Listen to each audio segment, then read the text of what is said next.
యెషయా 26:3 చుట్టూ కూడా దేవుని ఆజ్ఞాచరిస్తుంది. ఎవన మనసు నీ మీద ఆనుకొనునో వానిని నీవు పూర్ణ శాంతి గల వానిగాను కాపాడుదవు. ఎలయనగా అతని యందు విశ్వాసముంచి ఉన్నాడు. ఆమేన్.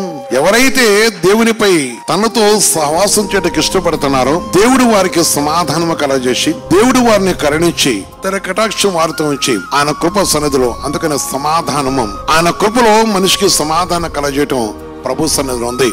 ఈ రోజు మన కుటుంబానికి సమాధానం కలగాలన్నా, ఈ రోజు మన కుటుంబ దేవుని కనంటే నిలిచి ఆనందించాలన్నా, పరిశుద్ధాత్మ దేవుని యొక్క మాటకు మనం లోబడి ఆయనపై ఆధారపడుతూ మన మనసు ఆయన ఆనుకున్నప్పుడు, మనం నిబ్రత కలిగి ఉన్నప్పుడు, పరిశుద్ధాత్మ దేవునితో మనం ఆయనతో సహవాసం చేస్తున్నప్పుడు, జీవంగల దేవునితో మనం కలిస్తున్నప్పుడు మనకు సమాధానం కలుగుతుందని ఏపీ గ్రంథంలో చెప్తున్నాడు. ఎవరి మనసు ఆయన ఆదుకున్నది వారికి పూర్ణ శాంతి కలగజేసేవాడు. వారికి ఉన్న సమస్త దుష్ట విధానాలను తొలగించి కుటుంబానికి కావాల్సిన సహాయమును సమాధానము కలగజేసేవాడు. జీవితానికి కావాల్సిన సమాధాన శాంతిని కలగజేసేవాడు. జీవితానికి కావాల్సిన సమాధానకరమైన శాంతిని యేసయ్య అనుగ్రహించేవాడు.